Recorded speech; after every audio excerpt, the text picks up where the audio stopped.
যুবকরে যদি কষ্ট দাও, যুবকে তোমার কোনো ইবাদত আল্লাহর দরবারে কবুল হবে না। ইবাদত করতে পারো, আল্লাহ তা গ্রহণ করবে না। একটু মনোযোগ দিয়ে শুনেন। আল্লাহর মানে ইবনে দিনার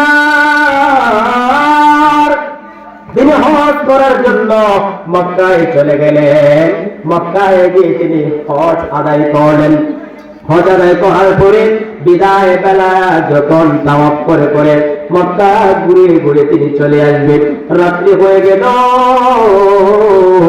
রাতের বেলায় আল্লাহর বলি মালিক ইবনে দিনার ঘুমিয়ে গেলেন।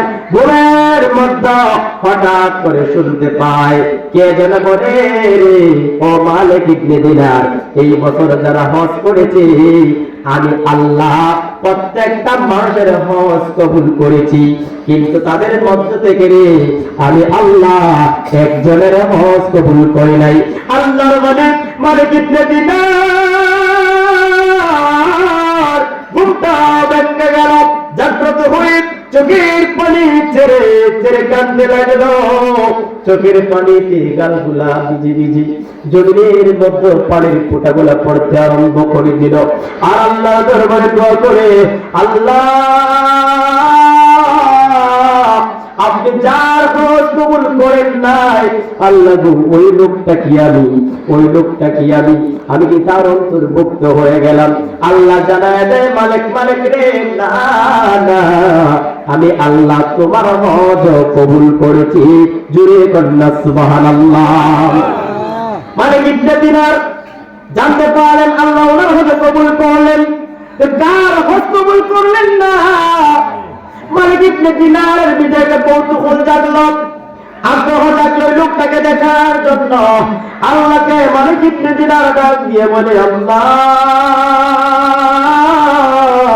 ও মায়ার আল্লাহ, আপনি যার হজ কবুল করলেন না ওই লোকটাকে একটু দেখতে চাই। ওই লোকটা আমি কোথায় গেলে পাবো? আমার আল্লাহ ডাক দিয়ে বলে, মালিক রে, যা যা মক্কার গলি গলিতে তুমি তালাশ করো, ওই লোকের সন্ধান পেয়ে যাইবা।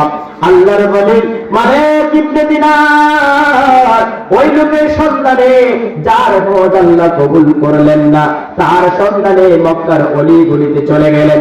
মক্কার মানুষদেরকে জিজ্ঞাসা করে, ও মক্কার মানুষেরা, এই মক্কা নগরীতে এমন একটা লোক আছে রে, যে লোক রাত জেগে জেগে তাহাজ্জুদের নামাজ পড়ে, রাত জেগে জেগে আল্লাহর ইবাদতে মশগুল থাকে। দিনের বেলা হইলে মাকাম ইব্রাহিম এসে সিজদায় পড়ে আল্লাহর দরবারে নাজারি করে, কান্নাকাটি করে। সারাটা দিন ওই মক্কায় এসে মাকাম ইব্রাহিমের পাশে সিজদায় পড়ে আল্লাহর দরবারে কান্নাকাটি করে। ওই লোকটাকে কোথায় পাবো? মক্কার মানুষেরা বলে, ওগো মালিক ইবনে দিনার, সে এমন একটা লোক, ওই লোকের সন্ধান পেতে হলে গো মক্কার মরুভূমিতে যেতে হবে, যে দেখো ওই জায়গায় ওই লোকটার সন্ধান পেয়ে যাইবা। এবার আল্লাহ মালিক ইবনে দিনার মক্কার মরুভূমিতে চলে না গেল। যাওয়ার পরে তাকাইয়া দেখে ওই লোকের গলার মধ্যে একটা শিকল বাঁধা রয়েছে, আর ওই শিকলটা আমার পায়ের সঙ্গে বাঁধা রয়েছে, হামাগুড়ি দিয়া জমিনের মধ্যে পড়ে রয়েছে। আর সেজদায় পড়ে হামাগুড়ি দিয়া পড়ে আল্লাহ দরবারে চোখের পানি ছেড়ে ছেড়ে কাঁদে। আর আল্লাহকে ডাক দিয়া বলে, আল্লাহ এখন বুঝি আমাকে মাফ করলেন না। মালিক ইবনে দিনার তাকাইয়া দেখে রে, ওই লোকের গলায় যে শিকলটা রয়েছে, শিকলটা কাটতে কাটতে ছামড়া গুলি ছিঁড়ে গিয়েছে, রক্ত বের হয়ে গিয়েছে। আল্লাহর ওলি মালিক ডাক দিয়ে বলে, ও যুবক, নিজেকে এরকম ভাবে কঠিন কঠিন শাস্তি দিচ্ছ রে, তুমি আমাকে চিননি? আমি হচ্ছি মালিক ইবনে দিনার। তোমার নামটা কি তুমি জানো নি? আল্লাহ এই বছর অনেকের হজ কবুল করেছেন, অনেক আল্লাহ এই বছর যারা হজ করেছে প্রত্যেকের হজই আল্লাহ কবুল করেছেন, কিন্তু যুবক এই বছর তোমার হজ আল্লাহ কবুল করে নাই। এই ঘটনা শোনার পরে যুবক মালিক ইবনে দিনারের দিকে তাকাইয়া চোখের পানি ছেড়ে ছেড়ে কাঁদে,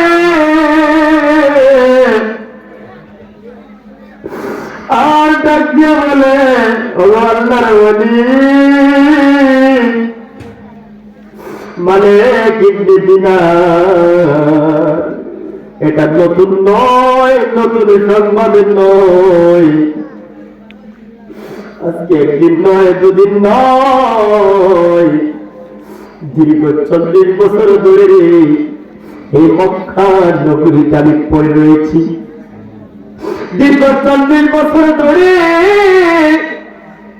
রাত জেগে জেগে ইবাদত করি, দিনের বেলা হয়ে গেলে মাকামে ইব্রাহিমের পাশে সাজদায় পড়ে পড়ে আল্লাহর দরবারে কান্নাকাটি করি।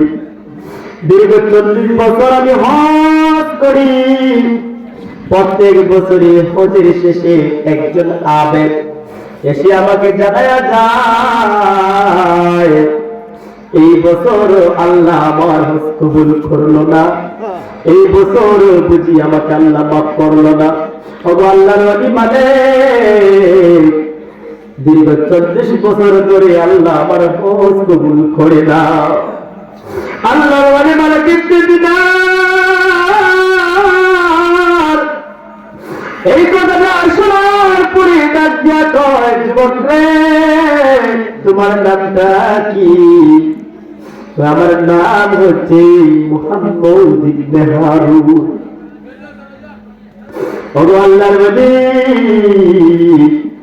মালিক ইবনে দিনার বলতেছে, ওরে মুহাম্মদ ইবনে হারুন, তোমার জীবনে এমন কি অপরাধ করেছো রে, এমন কি গুনাহ করেছো যে জন্য আল্লাহ দীর্ঘ 40 বছর ধরে তোমাকে মাফ করে না, তোমার হজ আল্লাহ কবুল করলো না?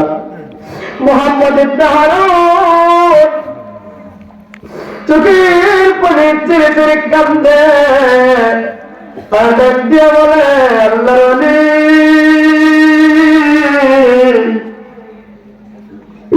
ও মালিক ইবনে দিনার, আমি আমার মায়ের একটাই মাত্র সন্তান ছিলাম, অনেক সম্পত্তির মালিক ছিলাম আমরা, আমার অনেকগুলা দাসী বান্দি ছিল, কিন্তু আমার একটা অভ্যাস ছিল, আমি মদ পান করতাম, শরাব পান করতাম। ওই দিক দিয়ে যখন শাবানের মাস চলে যায়, আগামীকাল রমজান, শাবানের শেষ রাত্রিতে আমি মদ পান করে শরাব পান করে মাথার অবস্থায় যখন বাড়িতে চলে আসি, আমার মা এটা পছন্দ করতো না।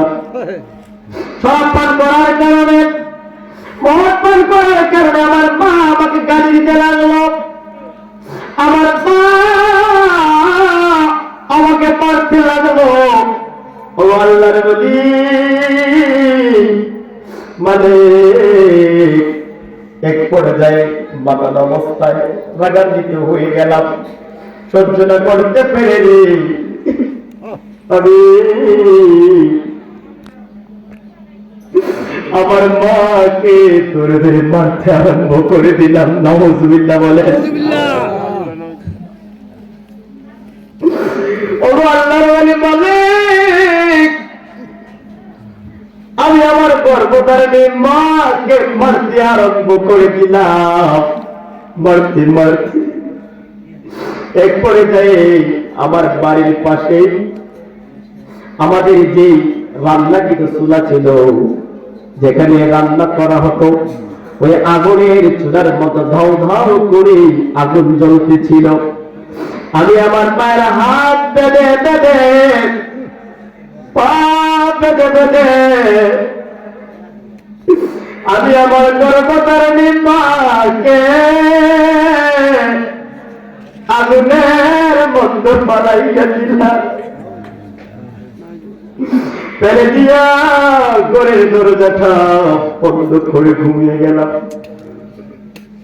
সকাল যখন হয়ে যায়, ঘরের দরজা খুলতে চাইলাম, দেখা যায় বাহির থেকে ঘরের দরজাটা বন্ধ। আমার বিবিকে ডাক দিলাম, বিবি রে, ঘরের দরজা কেন বন্ধ? বিবি ডাক দিয়া বলে, তুমি এত পাষাণ্ড স্বামী, তোমার মতন স্বামীর ঘর আমি করবো না, ঘরের দরজা খুলবো না। বিবি রে, তাড়াতাড়ি ঘরের দরজাটা খুল, আমার মা কোথায়, মা কোথায়? ওনার স্ত্রী ঘরের দরজাটা করে দিলেন। আর ডাক দিয়া বলে, স্বামী, গতকাল রাত তুমি তোমার মাকে আগুনের মধ্যে ফেলে দিয়েছিলা। যুবকের কথাটা শোনার পরে ওই আগুনের চুলার কাছে যাইয়া দেখে রে, মা আগুনে পুড়ে একেবারে কয়লা হয়ে গেল। যুবক পালা বলল, বলে তখন আমার ভিতরে একটা কম্পন আরম্ভ হয়ে গেল রে, কি করলাম? আমার আদরের কলিজার টুকরা মাকে নিজ হাতে আগুনে পুরাইয়া মারলাম। আল্লাহ বুঝি আমাকে মাফ করবে না? মাকে দাফন কাজ করে আমি 10,000 স্বর্ণ মুদ্রা আল্লাহর রাস্তায় দান সদকা করে দিলাম। আমার দাসী যারা ছিল তাদেরকে মুক্ত করে দিলাম, আমার স্ত্রীকে আমি বিদায় করে দিলাম। আল্লাহর ওয়ালি মালিক ওই দিন দেখে মাফের জন্য মক্কা নগরীতে চলে আসি। আজকে দীর্ঘ 40 বছর ধরে ধরে রাত জেগে জেগে আল্লাহর ইবাদত করি, তাহাজ্জুদের নামাজ পড়ি, দিনের বেলায় রোজা রাখি, মাকাম ইব্রাহিমে পড়ে পড়ে সাজদায় পড়ে আল্লাহর দরবারে তওবা করি। কিন্তু আল্লাহ আমার গুনাহ মাফ করে না, আমার তওবা কবুল করে না। হে আমার যুবক ভাইয়েরা, এই ঘটনাটা বলার কারণ হলো ওই নবী হাদিসে বলেছেন, কোন সন্তানের প্রতি যদি মা বাবা বেজার হয়ে যায়, ওই সন্তান জান্নাতে যেতে পারবে না, তার ইবাদত আল্লাহ কবুল করবে না। নবীর হাদিসের লগে হুবহু এই ঘটনাটা বলে যায় রে বাবা। এজন্যই তোমাদেরকে বলে যাই, যাদের মা আছে রে, যাদের বাবা আছে, মা বাবার মনে কষ্ট দিও না।